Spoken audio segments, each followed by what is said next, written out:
저녁 식탁 한가운데에 박진석의 유언장이 올라왔을 때 순간 모두가 얼음처럼 굳어버렸습니다. 박진석은 와인을 한 모금 넘기더니 아무렇지 않은 얼굴로 흰 봉투를 탁 내려놓았는데요. 고성이는 그 봉투를 보는 순간 젓가락마저 떨어뜨렸고 박성재와 박영란은 얼굴이 동시에 굳었습니다. 봉투 위에는 짧게 이렇게 적혀 있었습니다. 회장과 상속인에 관하여. 다들 겁나냐? 박진석이 아주 가볍게 던진 첫 마디가 그거였습니다. 겁나면 지금이라도 빠져라. 이 집안에서. 그 한 문장으로 그날 저녁은 그냥 가족 식사가 아니라 전쟁 개시 선언이 되어버렸습니다. 며칠 전 한우진이 창고에서 경찰에 끌려나간 날 이후로 진화그룹 안팎 분위기는 완전히 뒤집어져 있었는데요. 뉴스에서는 매일같이 까니식 10억 제공, 쌍둥이 유기 같은 단어들이 오르내리고 있었고 댓글에는 박진석과 고성의 이름 옆에 욕이 수천 개씩 달리고 있었습니다. 그 와중에도 회사는 돌아가야 했고 주가를 버텨내야 했고 다음 회장을 정해야 했습니다. 박진석은 결심한 듯 무겁게 말을 이어갔습니다. 이제부터 내 편이 아닌 사람은 내 가족도 아니다. 그 생각부터 하고 밥을 먹자. 고성이가 조심스럽게 물었습니다. 이 타이밍에 유언장 얘기 꺼내는 이유가 뭔데요? 이 타이밍이니까. 박진석이 웃었습니다. 집안이 이렇게 난장판일 때 누가 어느 쪽에 서 있는지 제일 잘 보이거든. 누가 누구 편에서 욕을 먹고 누가 누구 편에서 등을 돌리는지. 내 눈으로 확인 좀 해보자. 그 말에 박성재가 잠깐 아버지를 바라보다가 시선을 피했습니다. 박성재는 회사 부사장으로서 그리고 박진석의 아들로서 이 싸움 한가운데 서 있는 사람이었는데요. 최근 며칠 동안 박성재는 자신이 진짜 누구 편인지 스스로에게도 명확하게 답을 못하고 있었습니다. 아버지의 회사와 고성희의 욕망과 지은호와 한우진의 상처 사이에서 어느 쪽에 서도 누군가는 잃게 되는 자리였기 때문입니다. 박영란은 숟가락을 내려놓고 두 손가락을 가볍게 꼬았습니다. 아빠 유언장까지 올려놓고 시험 보겠다는 건 좀 너무한 거 아니에요? 내가 제일 긴장될 것 같아서 일부러 올려놨다. 박진석이 딸을 바라보며 말했습니다. 넌 내 피가 제대로 섞인 딸이다. 그래서 더 확인해봐야겠다. 내 딸이 진짜 끝까지 내 편에 서 있을 건지 아니면 남들 편에 설 준비하고 있는 건지. 재산 나눌 때만 되면 피 얘기 나오는 거 이제 솔직하시네요. 박영나가 씁쓸하게 웃었습니다. 고성이가 바로 눈을 흘겼습니다. 영나야, 말 좀 가려서 해라. 가려서 하는 말이에요, 이 정도면. 영나가 고개를 돌렸습니다. 내가 지금 안 가리면 나중에 판사님 앞에서 가릴 말이 없을 것 같아서. 식탁 위 공기가 한 번 더 싸늘해졌습니다. 그날 저녁 이상철 집에서는 전혀 다른 분위기가 돌고 있었는데요. 김다정이 차린 따뜻한 밥상 앞에 앉아 있어도 마음이 결코 편하지는 않았습니다. 아빠, 오늘 기사 또 떴더라. 이수빈이 휴대폰을 내려놓으면서 말을 꺼냈습니다. 댓글 보다가 혈압 올라 죽는 줄 알았어. 진짜 사람들 너무 말 심하게 한다. 보지 마라 그런 거. 이상철이 말했습니다. 괜히 그런 거 신경 쓰다가 너만 상처받아. 근데요 아빠. 수빈이 한 번 더 말을 꺼냈습니다. 저 그 집안이랑 진짜로 엮여도 되는 거예요? 순간 밥 먹던 모두의 손이 멈췄습니다. 이지혁이 제일 먼저 얼굴을 들었습니다. 수빈아, 그게 무슨 말이야? 나 오빠한테는 맨날 농담처럼 얘기했잖아. 수빈이 입술을 꾹 깨물었습니다. 성재 오빠랑 결혼하면 행복할 것 같다고. 근데 요즘은 진짜로 그 말이 농담이 아닌 것 같아서 조금 무서워요. 야. 이상철이 젓가락을 내려놓았습니다. 그 집안 상황 다 보고도 그런 말이 나오냐? 눈앞에서 사람 다치게 하고 돈으로 입 틀어막고 자식을 버린 집인데? 아빠, 성재 오빠는 그런 사람은 아니잖아요. 수빈이 바로 반박했습니다. 이상철이 인상을 찌푸렸습니다. 사위로 들어오면 나중에 결국 그 집안 싸움 한가운데로 들어가는 거다. 너 좋아하는 마음이랑 평생 감당해야 하는 판도 좀 같이 봐라. 지혁 오빠는요? 지혁 오빠랑 은우 언니는? 수빈이 갑자기 지혁을 향해 물었습니다. 오빠는 왜 맨날 말 돌려요? 나랑 성재 오빠 사이에 대해서 한 번도 제대로 대답 안 했잖아요. 수빈아. 지혁이 잠시 말을 고르더니 결국 솔직하게 털어놓았습니다. 나는 내가 그 집안 들어가는 거 반대다. 역시. 수빈이 씁쓸하게 웃었습니다. 그래도 이유는 좀 들어보고 싶어. 넌 계산 빠른 애잖아. 지혁이 조용히 말했습니다. 그래서 더 그래. 사랑이랑 계산이 같이 들어가면 나중에 제일 먼저 부서지는 쪽이 내 마음일 것 같아서. 내가 마음 다치고 우리 집안까지 휘말리는 꼴 나는 못 보겠다. 그러면 나보고 평생 연애도 결혼도 하지 말라는 말이야 뭐야? 아니지. 이상철이 끼어들었습니다. 연애하고 결혼하라. 근데 제발 그 집 말고 딴 집 찾아라. 세상에 남자가 성재 하나뿐이냐? 그 말에 잠시 정적이 내려앉았습니다. 같은 시각 다른 동네의 작은 집에서는 지은호가 조용히 밥을 뜨고 있었습니다. 숟가락은 움직이고 있었는데 머릿속에서는 계속 다른 장면이 떠나지 않고 맴돌고 있었는데요. 창고, 수면제, 수갑, 그리고 경찰차에 오르기 직전 마지막으로 자신을 돌아보던 한우진의 눈빛이었습니다. 그날 우진이 경찰차 문을 잡고 타면서 고개를 돌려 했던 말이 아직도 귓가에 남아 있었습니다. 은호야, 나 도망 안 갈 거야. 그 한마디가 고맙기도 하고 또 한편으로는 미안하기도 해서 은호는 밥 한 숟가락도 제대로 삼키지 못했습니다. 그날 밤 늦게 설거지를 마치고 나서 정순이가 은호를 부엌으로 불렀습니다. 은호야. 응, 엄마. 너 요즘 밤에 잠 좀 자냐? 어자려고는 하는데 잘 안 되긴 해. 그럼 그렇지. 순이가 한숨을 내쉬었습니다. 내 눈밑이 다 파였다. 겉으론 괜찮은 척해도 속으론 내가 제일 아프잖아. 나보다 우진 오빠가 더 힘들어. 은호가 고개를 저었습니다. 오빠는 평생 자기 몸 때문에 죄책감 안고 살았는데 이제는 자기가 죄를 저질렀다고까지 생각해. 나는 그냥 옆에서 말없이 서 있는 것 말고는 해줄 게 없어. 은호는 그렇게 말하면서도 겨우겨우 눈물을 참고 있었습니다. 며칠 뒤 진화그룹 본사 회의실에서는 또 다른 가족 회의가 열렸습니다. 이번엔 기자도 변호사도 임원도 없고 오로지 가족만 모였는데요. 박진석, 고성희, 박성재, 박영나, 그리고 뒤늦게 들어온 한우진까지. 숨이 막히는 조합이었습니다. 우진이까지 부른 건 아버지 의도가 뭔지 대충 알겠네요. 박성재가 먼저 말을 꺼냈습니다. 오늘 얘기는 회사 사람들 앞이 아니라 집안 사람들끼리 먼저 정리하자는 거죠. 맞다. 박진석이 고개를 끄덕였습니다. 밖에서는 다들 우리가 한편인 줄 알지만 사실 안에서는 누가 누구 등에 칼 꽂을지 나는 도무지 모르겠다.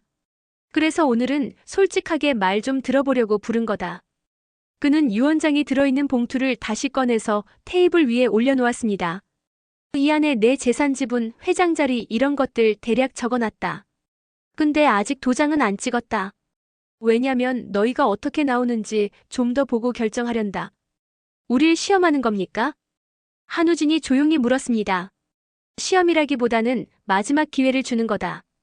박진석이 웃었습니다. 나를 팔아먹을 건지 나랑 같이 갈 건지 나한테 솔직하게 말할 기회를.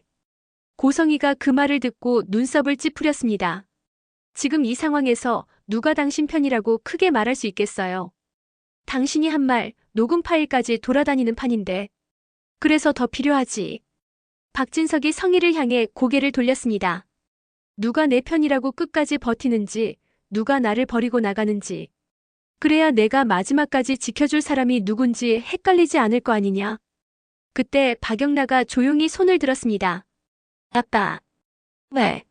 저는요. 영나가 한 번 숨을 고르고 말을 이었습니다.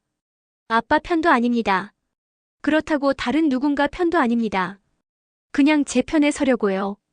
내 편? 박진석이 코웃음을 쳤습니다. 내 편이 뭔데? 내 그림, 내 전시회, 내 조용한 인생. 그거 다 내 돈 아니었냐? 맞죠? 영나가 고개를 끄덕였습니다. 그래서 지금까지는 아빠 편에 서 있는 척하면서 살았는데요.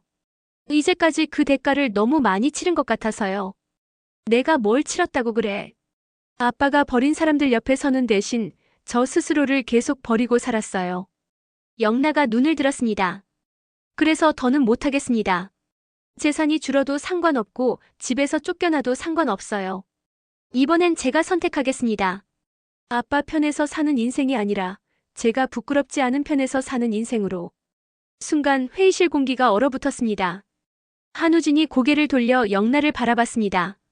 눈밑이 살짝 젖어 있었지만 영나의 목소리는 예상보다 훨씬 단단했습니다. 좋다. 박진석이 의자를 뒤로 젖히면서 웃었습니다. 내가 어디까지 버틸 수 있는지 한번 보자. 근데 기억해라. 내 편이 아니면 다적이다. 이 집에서는 그래왔다. 그러니까 이 집이 이 꼴이죠. 영나가 날카롭게 받아쳤습니다. 대화는 거기서 잠시 끊겼고 회의는 그렇게 끝났습니다. 그러나 그날을 기점으로 박진석 가족 안에서는 보이지 않는 선이 조금씩 갈라지기 시작했는데요. 각자 손에 쥔 카드가 조금씩 달랐고 계산하는 방식도 달랐습니다. 그 무렵 이지환은 자신도 모르게 그 싸움 한가운데로 끌려 들어오고 있었습니다. 원래는 박영나의 운전기사이자 보디가드로만 지내기로 되어 있었는데 어느새 마음이 더 앞서기 시작했기 때문입니다. 그날도 이지환은 전시회 준비 때문에 갤러리로 가는 영나를 태우고 운전을 하고 있었습니다. 오늘 아버지랑 싸운 거 후회 안 해? 그가 조심스럽게 물었습니다. 영나가 창밖을 보면서 대답했습니다. 한 번도 내 편이었던 적 없는 사람 편에 서는 걸 그만둔 건데 그걸 왜 후회하죠? 그래도요. 지환이 잠깐 말을 고르다가 결국 솔직하게 털어놨습니다. 무서울 것 같아서. 집에서 쫓겨나면 갈 곳 없어지는 거 아니야. 갈 곳 없으면. 영나가 창문에 비친 자신의 얼굴을 바라보면서 말했습니다. 그냥 여기 타고 다니면 되잖아요. 어디예요 여기? 그 옆자리. 순간 운전대를 잡던 지환의 손이 순간적으로 굳었습니다. 농담하지 마. 농담 같아요? 영나가 살짝 웃었습니다. 나 요즘 하루 중 제일 마음이 편한 시간이 운전석 뒤에 앉아 있을 때거든요. 아무 말 안 해도 되고 그냥 지환 씨 등 보고 있으면 그래도 살아있다는 느낌이 나서. 영나야.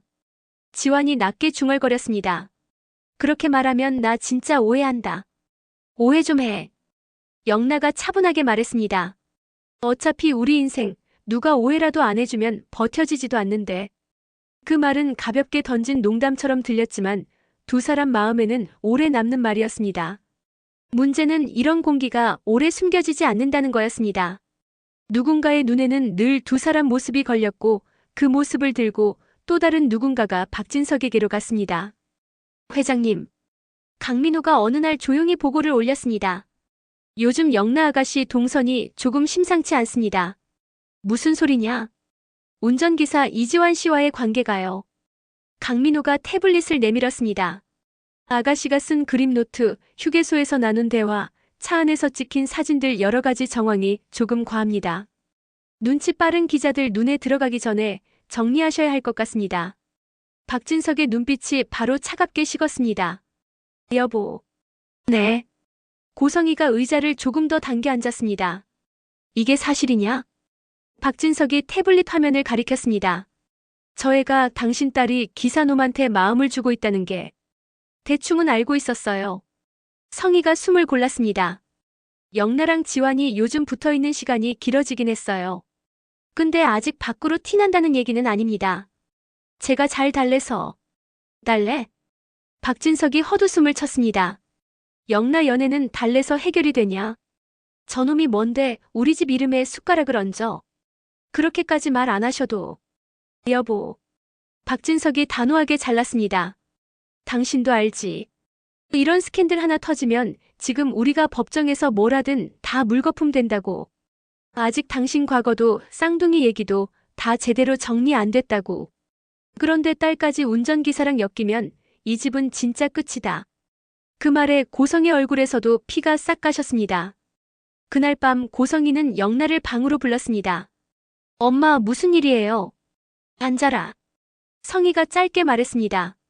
요즘 갤러리 왔다 갔다 할 때 지환이랑 같이 다니지. 응. 영나가 담담하게 고개를 끄덕였습니다. 운전기사니까. 운전기사니까? 성희가 비웃었습니다. 운전기사니까 내 손잡고 내 그림 얘기 같이 하고 내 미래까지 같이 상의하니? 엄마. 영나가 눈썹을 찌푸렸습니다. 누가 엄마한테 그런 얘기까지 일러바치고 다녀요? 누가 말했는지는 중요하지 않다. 고성이가 차갑게 말했습니다. 중요한 건 내가 선을 넘었다는 거다. 어떤 선이요? 내 자리를 잊지 말라는 선. 성희가 목소리를 낮췄습니다. 너는 회장 딸이다. 사람들 눈에는 진화그룹 회장 딸이다. 그런데 내가 기사랑 스캔들이 나면 사람들 뭐라고 하겠니? 역시 피는 못 속인다. 엄마를 닮았네. 별별 말 다 나올 거다. 그 말 지금 엄마 입에서 나오니까 더 웃기네요. 영나가 씁쓸하게 웃었습니다. 엄마는 아빠한테 시집 오면서 스스로 선 넘은 적 한 번도 없어요? 순간 공기가 팽팽하게 당겨졌습니다. 고성이는 단 한순간도 눈을 피하지 않고 딸을 바라봤습니다. 그래서 엄마 같은 인생을 너한테 물려주고 싶지 않은 거다. 성희가 조용히 말했습니다. 좋아하는 사람이 생기면 내가 먼저 내려가서 잡아라. 위에 있는 사람한테 끌려 올라오는 게 아니라. 근데 그게 기사면 안 된다. 사람을 직업으로 나누는 거 엄마 제일 싫어하는 줄 알았는데요. 내 아빠 집안이 어떤 집안인지 알잖니? 성희가 단호하게 말했습니다. 회장 딸이 기사랑 눈 맞아서 집 나갔다는 소문, 그 사람은 절대 못 참는다. 결국 그 칼끝은 지환이한테 갈 거고, 너는 상처나 받다가 다시 이 집으로 돌아오겠지. 엄마는 그 꼴이 싫다. 그래서 지환이를 잘라버리겠다고요? 그래서 둘을 떼놓겠다는 거다. 성희가 말을 이었습니다. 너 유학 갈 준비해라. 당분간 해외 전시장이나 돌면서 그림만 그려라. 지환이는 다른 데 자리 알아봐 줄게. 엄마가 마음대로 내 인생 결정한 거 몇 번째인지 아세요? 영나가 입술을 꽉 깨물었습니다. 영나야. 엄마. 영나가 고개를 들었습니다. 이번엔요, 엄마가 제 인생에서 빠져주세요. 저는 제 편에서 살 거라고 이미 말했어요. 엄마 편도 아빠 편도 아니고요. 그 말에 고성이가 입술을 꾹 다물었습니다. 한편 박성재와 이수빈의 관계도 조금씩 선을 넘어가고 있었습니다. 최근 사건들을 겪으면서 서로에게 기대던 사람들까지 하나둘씩 무너져 내리다 보니 결국 서로에게 더 깊이 기대기 시작한 건데요. 어느 날 밤 회사 근처 카페에서 둘만 남아있었을 때였습니다. 밖에는 비가 약하게 흩날리고 있었고 카페 안에는 손님이 거의 없었습니다. 수빈아. 성재가 조심스럽게 입을 열었습니다. 너 아까 기사 봤지? 봤지? 수빈이 커피잔을 돌리며 대답했습니다. 댓글 보다가 저 집이랑 엮이면 진짜 인생 고생길 된다는 말 나오는 거 보고 나도 잠깐 겁났어. 그래서 성재가 조심스럽게 물었습니다. 그래서 나랑 거리 두고 싶어졌어. 그럴 거였으면 여기 왜 나왔겠어? 수빈이 피식 웃었습니다. 솔직히 말하면 더 끌리더라. 뭐? 나 원래 편한 인생이 목표였거든. 수빈이 솔직하게 털어놨습니다. 돈 많고 조건 좋은 사람 만나서 좋은 집 들어가서 편하게 사는 거. 근데 요즘 보니까 알겠어. 돈 많고 조건 좋은 집이 더 힘들다는 것. 그래서 그냥 좋은 사람 만나고 싶다. 수빈이 성재를 바라보면서 말했습니다. 힘들어도 같이 버틸 수 있는 사람. 나한테 숨기는 거 없이 있는 그대로 보여줄 수 있는 사람. 그게. 성재가 조심스럽게 웃었습니다. 혹시 나였으면 좋겠다는 생각을 해본 적은 있지. 수빈이 바로 잘랐습니다. 그래서 지금 여기 앉아 있는 거고. 순간 둘 사이에 짧은 침묵이 흘렀습니다. 수빈이 먼저 시선을 피했다가 다시 성재를 바라봤습니다. 근데 나랑 결혼하면 진짜 힘들 거야. 성재가 웃으면서도 진지하게 말했습니다. 우리 집 지금 이 꼴인 거 내가 제일 잘 알잖아. 아버지, 새어머니, 재단, 언론, 주주들 내가 사랑한다고 해서 너까지 그 전쟁터로 끌고 가도 되는지 요즘 정말 고민된다. 그러니까. 수빈이 고개를 끄덕였습니다. 우리 둘 다 겁나는데 서로가 서로를 잡고 있는 거지. 지혁이는. 성재가 조심스럽게 말을 꺼냈습니다. 너 나랑 만나는 거 아직도 반대냐? 당연히 반대지. 수빈이 단호하게 말했습니다. 오빠는 아버지랑 엄마랑 나를 지키고 싶은 마음이 섞여 있어서 객관적인 사람은 아니야. 그래도 내가 진짜 행복해하면 언젠가는 포기하지 않을까? 그게 제일 큰 숙제네. 성재가 한숨 섞인 웃음을 지었습니다. 너희 집 큰아들이 나를 친구로 둔 채 사위로는 안 받으려고 하는 상황이라. 그건 내가 어떻게든 해볼게.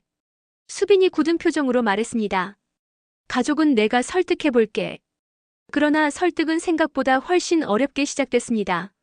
며칠 뒤 이상철 집 거실이 잠시 조용할 때 수빈이 용기 내서 꺼낸 말이었습니다. 아빠. 왜? 나 진지하게 만나는 사람 있다. 그래? 이상철이 고개를 돌렸습니다. 누군데? 박성재 오빠. 순간 방안이 얼음장처럼 식었습니다. 지혁이 바로 자리에서 몸을 굳혔고 김다정도 숟가락을 떨어뜨릴 뻔했습니다. 너 다시 말해봐라. 이상철이 천천히 되물었습니다. 누구라고 했냐? 성재 오빠요. 수빈이 한 번 더 또렷하게 말했습니다. 그 집 아들이고 그룹 부사장이지만 나한테는 그냥 박성재라는 사람이야. 야야 이놈이 이거 제정신이야. 이상철이 헛웃음을 쳤습니다. 그 집에서 너희 오빠랑 우리 집안이 지금까지 어떻게 엮였는지 넌 다 알지. 그걸 다 알고도 거길 들어가고 싶어. 들어가고 싶은 게 아니라 같이 나오고 싶은 거죠. 수빈이 말했습니다. 내가 그 집으로 들어가는 게 아니라 오빠를 여기로 끌어오고 싶은 거예요. 우리처럼 밥 먹고 우리처럼 싸우고 우리처럼 욕하면서 사는 집으로. 성재가 그럴 것 같아. 이상철이 단호하게 말했습니다. 넌 사랑이면 다 되는 줄 아는데 그 집 안싸움에 내 마음부터 상처받을 게 뻔해. 그만둬. 그래도. 수빈이 겨우 말을 이었습니다. 한 번쯤은 해보고 싶어요. 돈 많은 집이라서가 아니라 내가 좋아하는 사람이라서. 지혁이 그때야 입을 열었습니다. 수빈아. 왜 오빠는 왜 항상 내 편은 안 드는 거야? 내가 내 편이다. 지혁이 단호하게 말했습니다. 그래서 말리는 거다. 너 상처받을 일이 너무 뻔해서. 나중에 내가 너한테 왜 말 안 해줬냐는 소리 듣기 싫어서 지금부터 말리고 있는 거다. 그럼 나한테 선택권은요? 있지. 이상철이 한숨을 쉬었습니다. 근데 선택은 내가 해도 뒷감당은 우리도 같이 해야 되는 거다. 그래서 걱정하는 거다. 그날 밤 집 안공기는 쉽게 풀리지 않았습니다. 며칠 후 진화그룹 회장실에서는 또 다른 대화가 오가고 있었습니다. 이번에는 박성재가 아버지 앞에 혼자 앉아 있었는데요. 책상 위에는 예전에는 한 번도 본 적 없었던 녹취록 사본이 펼쳐져 있었습니다. 이게 뭔지 아냐? 박진석이 종이를 톡톡 치면서 물었습니다. 내가 친구 편든다고 나한테 숨겨온 카드들, 이제 슬슬 들춰보자는 거다. 알죠? 성재가 고개를 끄덕였습니다. 아버지가 강민우 변호사한테 했던 말들. 저 여자 정리해라, 법적으로 문제없게 처리해라 같은 말들 다 들어있습니다. 그래서? 박진석이 웃었습니다. 그래서 그걸로 날 협박이라도 하겠다는 거냐? 아니요. 성재가 고개를 저었습니다. 협박이 아니라 경고입니다. 아버지가 또다시 누군가를 버리려고 들면 이번에는 그 목소리가 법정에서 튀어나올 거라는 경고. 내가 나를 법정에 세우겠다고. 제가 아니라 제가 지키고 싶은 사람들입니다. 성재가 조용히 말했습니다. 은호, 우진, 영나 그리고 언젠가는 저 자신까지. 아버지가 그 사람들 중 누구를 또 버리려고 하면 그때는 이종이 들고 나가겠습니다. 순간 박진석의 눈빛이 매섭게 변했습니다. 성재야. 네. 넌 지금 내 아버지를 협박하고 있다. 아니요. 성재가 고개를 저었습니다. 아버지가 평생 했던 방식을 제가 아버지한테 돌려주는 것뿐입니다. 이 대화는 오래가지 못했습니다.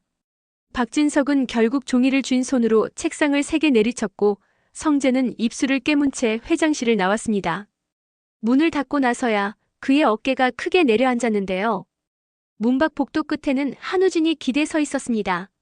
들었냐? 성재가 쓴웃음을 지었습니다. 조금이요. 우진이 다가왔습니다.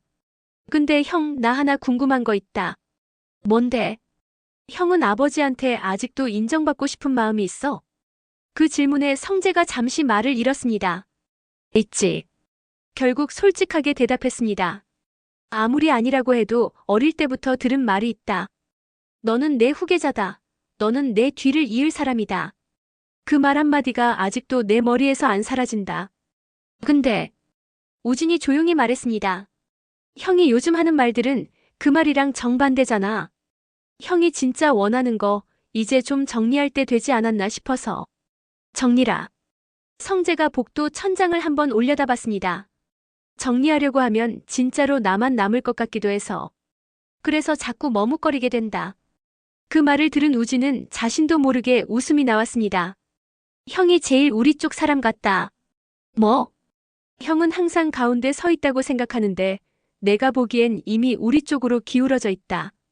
우진이 말했습니다. 가운데 서 있는 사람은 이렇게까지 자기 아버지 녹취록까지 들고 고민하지 않는다. 그냥 눈 감고 넘어간다. 형은 이미 눈을 떴다. 성재는 대답 대신 우진의 어깨를 가볍게 쳤습니다. 너도 나도 눈 딱 감고 다시 어린애처럼 살 수 있으면 좋겠는데. 그건 이미 늦었고요. 우진이 웃었습니다. 우린 이미 다 큰 성인이라 눈 감으면 오히려 더 잘 보이는 나이가 됐더라고요. 한편 이지환과 영나의 관계는 부모 세대의 반대에도 불구하고 조금씩 더 굳어지고 있었습니다. 어느 주말 오후 둘은 잠시 시간을 맞춰 한적한 공원에서 만나기로 했는데요. 공식적으로는 운전기사와 동행자였지만 실제로는 서로가 서로의 숨구멍이 되어주는 시간이라 더 소중했습니다. 영나야, 많이 기다렸어? 지환이 뛰어오더니 숨을 고르며 물었습니다. 아니, 나도 방금 왔어. 영나가 웃으며 대답했습니다. 엄마 눈치 보느라 집에서 나오는데 시간이 좀 걸렸지. 요즘 더 심해졌죠? 응. 영나가 고개를 끄덕였습니다. 엄마가 계속 유학 얘기를 해. 해외 갤러리에 추천해주는 척하면서 사실은 나를 이 집에서 잠깐 떼어놓으려는 거겠지. 그럼 갈 거야? 모르겠어. 영나가 숨을 내쉬었습니다. 그림만 생각하면 가는 게 맞고 내 마음 생각하면 안 가는 게 맞고. 근데 제일 짜증나는 건 어느 쪽을 선택해도 엄마가 시켜서라는 말이 따라붙을 것 같다는 거야. 그러네. 지환이 말했습니다. 이번에는 누나가 선택했다고 나한테라도 말해줘요. 엄마가 시켜서가 아니라 누나가 선택해서 간 거라고. 그래야 나도 그 선택을 존중할 수 있을 것 같아서. 너 진짜. 영나가 웃음을 터뜨렸습니다. 말은 참 잘한다. 근데 지환 오빠, 내가 여기 남겠다고 하면 어떻게 할 건데? 그럼 내가 지켜야지. 지환이 바로 대답했습니다.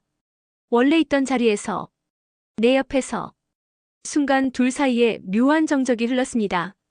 그 말 진심이야? 응. 지환이 눈을 피하지 않고 대답했습니다.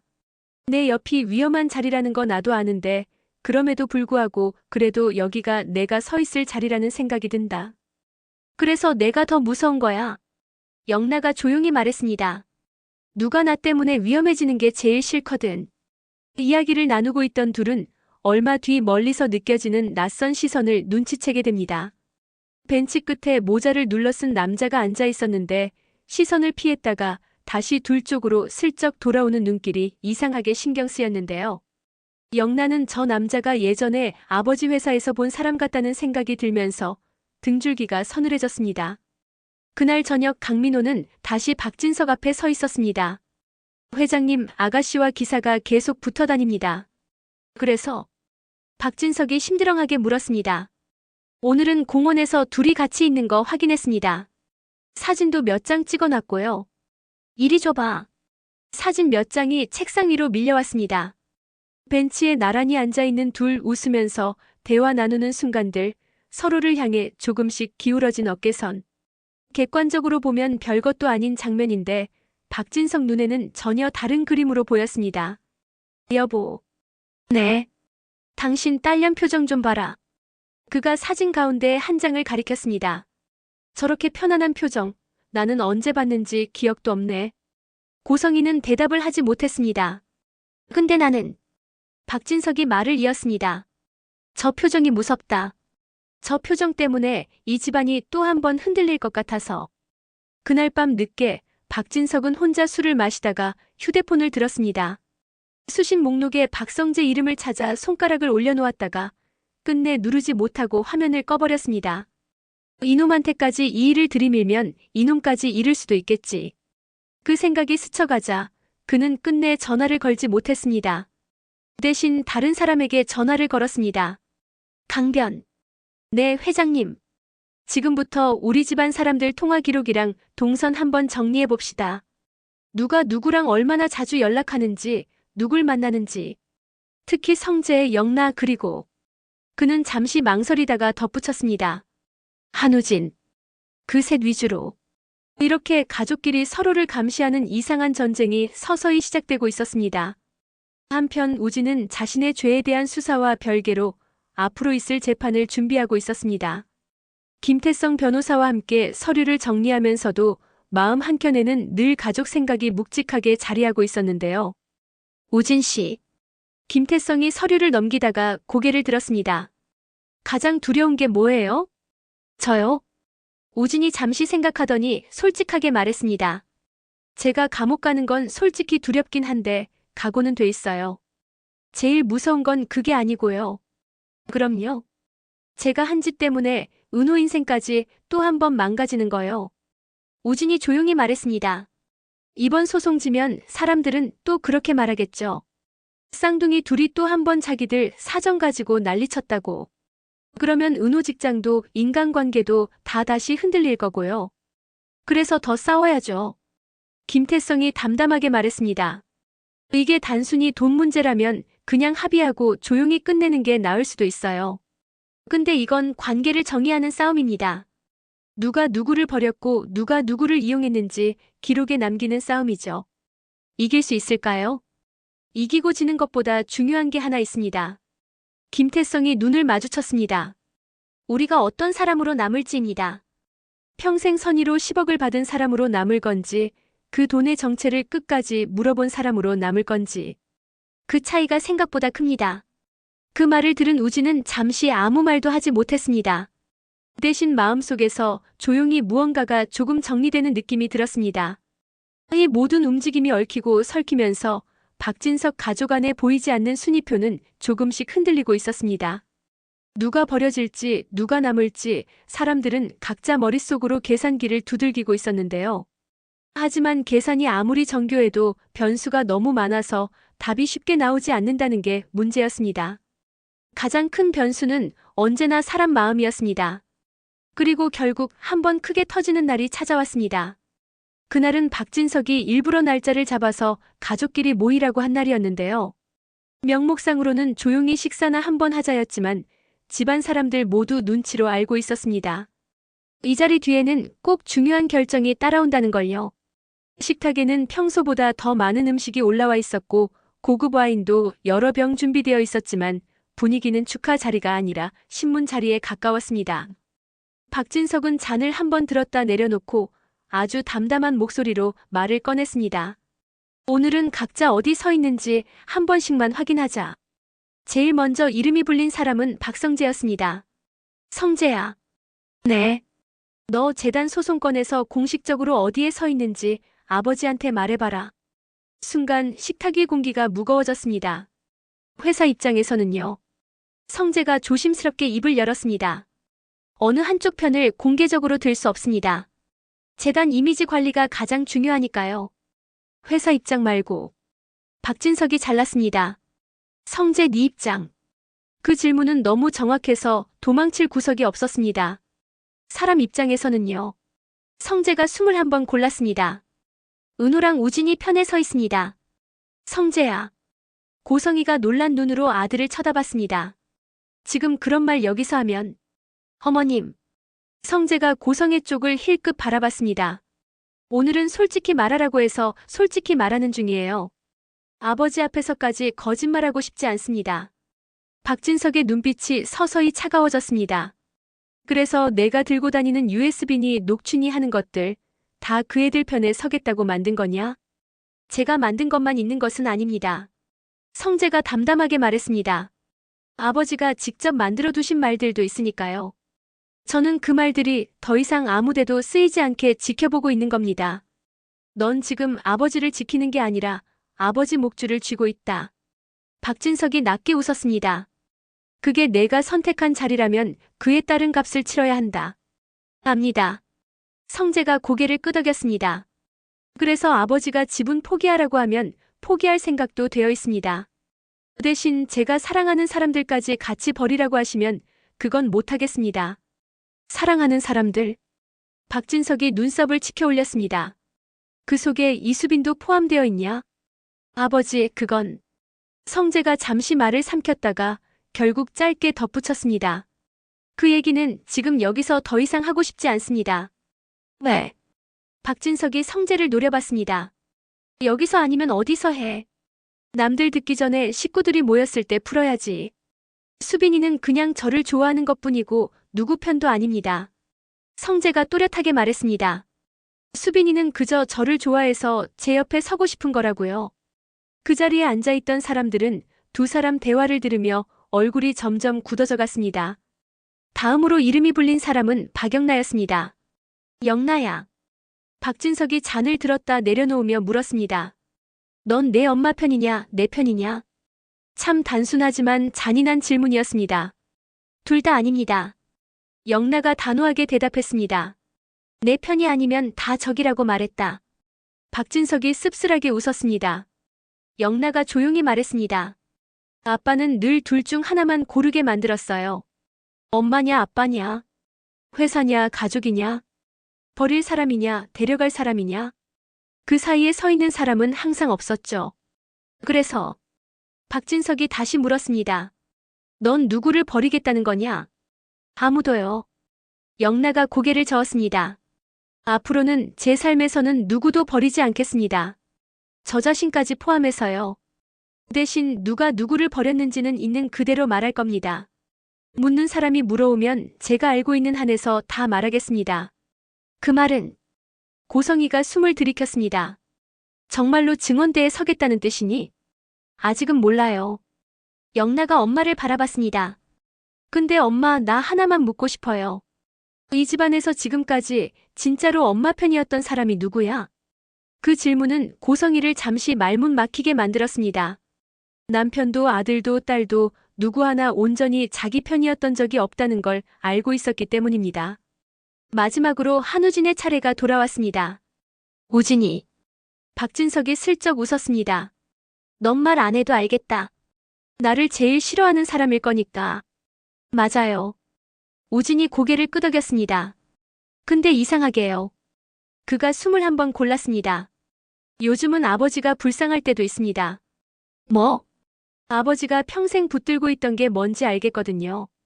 우진이 담담하게 말했습니다.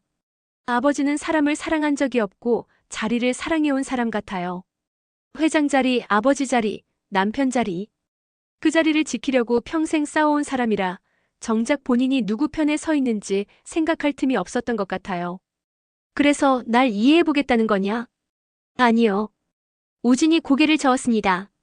이해는 못하겠고요. 다만 그 자리를 조금이라도 비워보라고 말하고 싶습니다.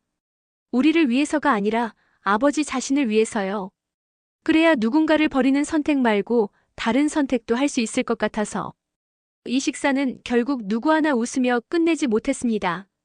각자 자기 자리에서 자기 마음만 더 무거워진 채 자리에서 일어나야 했는데요. 그날 이후로 박진석은 유언장 봉투를 서랍에 넣어두고 한동안 다시 꺼내보지 못했습니다. 누구를 버릴지 정하는 게 아니라 누구를 지킬지부터 다시 생각해봐야 한다는 걸 알았기 때문이었습니다. 그 사이 이상철 집에서는 또 다른 작은 회의가 열리고 있었습니다. 이번에는 어른들끼리만 앉아서 조용히 속 얘기를 털어놓는 자리였는데요. 김다정, 정순이, 이상철, 그리고 잠시 들른 이지혁까지 함께였습니다. 다정씨. 순이가 조심스럽게 말문을 열었습니다. 우리 애들이 너무 큰 싸움에 휘말린 것 같지 않아? 그렇지. 다정이 한숨을 내쉬었습니다. 근데 우리도 알잖아. 저 애들 원래부터 조용히 살 운명은 아니었다는 거. 태어날 때부터 어른들이 저질러 놓은 더러운 구렁텅이에 떨어졌으니까. 그래도 순이가 눈가를 훔쳤습니다. 엄마 마음은 다 똑같네. 남의 집 재판이든 우리 집 재판이든 그냥 애들만 안 다치고 끝났으면 좋겠다는 생각부터 드니까. 순이 씨. 이상철이 말했습니다. 우진이 일은 우린 끝까지 같이 갈 거다. 우리 집 애들이랑 순이 씨 집 애들이랑 누가 누구 편이라고 나누지 말고 그냥 같은 편이라고 생각하고 가자. 상철 씨. 순이가 웃음을 터뜨렸습니다. 말은 또 그렇게 멋있게 하네. 이상철이 쑥스러운 듯 머리를 긁었습니다. 옆에서 듣고 있던 지혁이 조용히 입을 열었습니다. 아빠. 왜? 나 성재랑은 끝까지 친구로 갈 수 있을까? 그건 내 선택이지. 이상철이 아들을 바라봤습니다. 근데 기억해라. 친구는 친구고 가족은 가족이다. 넌 우리 집 큰아들이고 그 집 사건에선 피해자네 편에 서 있는 피해자다. 그 사이에서 내가 지켜야 할 선이 뭔지 내가 제일 잘 알 거다. 지혁은 그 말에 조용히 고개를 끄덕였습니다. 마음 한켠이 조금 아프면서도 이상하게도 자기 자리가 조금 더 또렷해지는 느낌이었습니다. 이렇게 각자의 집에서 각자의 자리에서 사람들은 조금씩 자기 편과 자기 선을 정리해 가고 있었습니다. 누가 누구의 비밀을 쥐고 있는지, 누가 누구의 눈물을 알고 있는지, 그 모든 것들이 앞으로 싸움의 카드가 될 준비를 하고 있었는데요. 아직은 누구도 그 카드가 어떤 순서로 누구 손에서 먼저 꺼내질지 모르는 상태였습니다. 이번 회차에서는 큰 법정 장면 대신 사람들 마음이 어느 쪽으로 기울고 있는지, 가족끼리 서로를 어떻게 협박하고 또 지키려 하는지에 초점을 맞춰봤는데요. 누구는 누군가의 녹취를 쥐고 있고, 누구는 누군가의 비밀을 알고 있고, 또 누구는 누군가의 웃음과 눈물을 카드처럼 쥐고 있습니다. 이 카드들이 앞으로 어떻게 쓰일지, 그리고 그 카드 때문에 누가 웃고 누가 울게 될지 다음 회에서 한번 제대로 터뜨려 보려고 합니다. 사람 마음 하나가 바뀌면 집안 공기도 조금씩 달라지기 시작하니까요. 누가 먼저 용기 내서 한 걸음 내딛느냐에 따라 이 집안의 내일도 전혀 다른 모양이 될 수 있습니다. 끝까지 함께 봐주셔서 감사합니다. 이 복잡한 박진석 가족의 싸움이 앞으로 어디까지 번져갈지, 누가 누구의 편에 서게 될지 궁금하시다면 지금 바로 구독과 좋아요, 그리고 알림 설정 눌러주세요. 여러분의 작은 클릭 하나가 화려한 날들 사람들한테 조금이라도 다른 선택을 하게 만드는 힘이 될지 모릅니다. 다음 이야기에서 또 만나요.